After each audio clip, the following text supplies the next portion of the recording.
Today's story is Milly Molly Mandy Finds a Nest.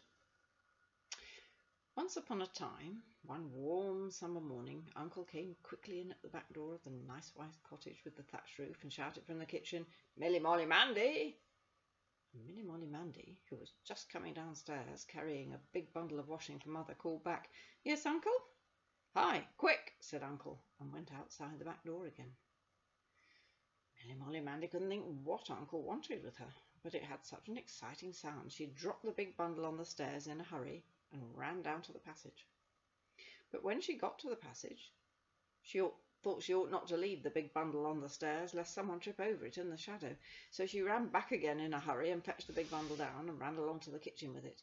But she was in such a hurry she dropped some things out of the big bundle and had to run back again and pick them up. At last she got them all onto the kitchen table, and then she ran out of the back door and said, "Yes, Uncle? What is it, Uncle?" Uncle was just going through the meadow gate with some boards under one arm and the toolbox in the other. He beckoned to Milly Molly Mandy with his head, which was the only thing he had loose to do it with, so Milly Molly Mandy ran down after him down the garden path to the meadow. "Yes, Uncle?" said Milly Molly Mandy. "Milly Molly Mandy," said Uncle, striding over the grass with his boards and toolbox, "I've found a nest." "What sort of nest?" said Milly Molly Mandy, hoppity-skippeting a bit to keep up with him. "Milly Molly Mandy," said Uncle, "I rather think it's a Milly Molly Mandy nest." Milly Molly Mandy stopped and stared at Uncle, but he strode on with his boards and toolbox as if nothing had happened. And then Milly Molly Mandy began jumping up and down in a great hurry and said, "What's a Milly Molly Mandy nest, Uncle? What's it like, Uncle? Where is it, Uncle? Do tell me." "Well," said Uncle, "you ought to know what a Milly Molly Mandy nest is, being a Milly Molly Mandy yourself. It's up in the big old oak tree at the bottom of the meadow." So Milly Molly Mandy tore off to the big old oak tree at the bottom of the meadow, but she couldn't see any sort of nest there, only Uncle's ladder leaning against the tree. Uncle put the boards and toolbox carefully down on the ground, and then he settled the ladder against the big old oak tree, and then he picked up Milly Molly Mandy and carried her up the ladder and sat her on a nice safe branch. And then Milly Molly Mandy saw there was a big hollow in the big old oak tree, which was a very big old oak tree indeed, and it was such a big hollow that Uncle could get right inside it himself and leave quite a lot of room over. "Now, Milly Molly Mandy," said Uncle, "you can perch on that branch and chirp a bit while I put your nest in order." Then Uncle went down the ladder and brought up some of the boards and the toolbox, which he hung by its handle on a sticking out bit of branch. And Milly Molly Mandy watched while Uncle measured off boards and sawed them and fitted them and hammered nails into them until he had made a beautiful flat floor in the hollow in the big old oak tree, so that it looked like the nicest little fairy tale room you ever saw. And then he hoisted Milly Molly Mandy off the branch, where she'd been chirping with excitement like the biggest sparrow you ever saw, only you never saw a sparrow in pink and white striped cotton frock, and heaved her up into the hollow.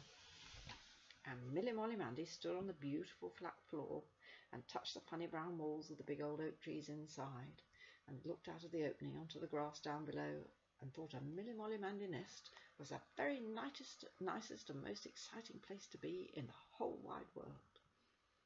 And just then, whom should she see wandering along the road at the end of the meadow but little friend Susan? "Susan!" called Milly Molly Mandy as loud as ever she could, waving her arms as hard as ever she could, and little friend Susan peeped over the hedge. At first she didn't see Milly Molly Mandy up in her nest, and then she did, and she jumped up and down and waved, and Milly Molly Mandy beckoned, and little friend Susan ran to the meadow gate and couldn't get it open because she was in such a hurry, and tried to get through and couldn't because she was too big, and began to climb over and couldn't because it was rather high. So at last she squeezed round the side of the gatepost through a little gap in the hedge and came racing across the meadow to the big old oak tree, and Uncle helped her up. And then Milly Molly Mandy and little friend Susan sat and hugged themselves together up in the Milly Molly Mandy nest. Just then Father came by the big old oak tree, and when he saw what was going on, he went and got a rope and threw up one end to Milly Molly Mandy, and then Father tied an empty wooden box to the other end, and Milly Molly Mandy pulled it up and untied it and set it in the middle of the floor like a little table. And then Mother who'd been watching from the gate of the nice white cottage with the thatched roof, came and tied an old rug to the end of the rope, and little friend Susan pulled it up and spread it on the floor like a carpet. Then Grandpa came along, and he tied some fine ripe plums in a basket to the end of the rope, and MillyMollyMandy pulled them up and set them on the little table.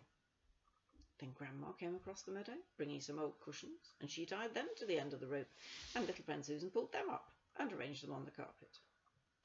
Then Auntie came along, and she tied a little flower vase on the end of a rope, and MillyMollyMandy pulled it up and set it in the middle of the table. And now MillyMollyMandy's nest was properly furnished, and MillyMollyMandy was in such a hurry to get Billy Blunt to come and see it, she could hardly get down from it quickly enough. Mother said, "You may ask little friend Susan and Billy Blunt to tea up there if you like, MillyMollyMandy." So MillyMollyMandy and little friend Susan ran off straight away, hoppity-skip, to the Moggs' cottage, for little friend Susan to ask Mrs. Moggs' permission, and to the village to Mr. Blunt's corn shop to ask Billy Blunt, while Uncle fixed steps up to the big old oak tree so they could climb up easily to the nest. And at 5 o'clock that very afternoon, MillyMollyMandy and little friend Susan and Billy Blunt were sitting drinking milk from the 3 little mugs, and eating slices of bread and jam and gingerbread from 3 little plates, and feeling just as excited and comfortable and happy as ever they could be, up in the MillyMollyMandy nest. There they are.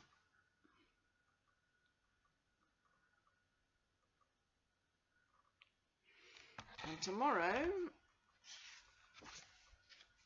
MillyMollyMandy has friends, and that's the last story in this book, so it will be the last story I shall read.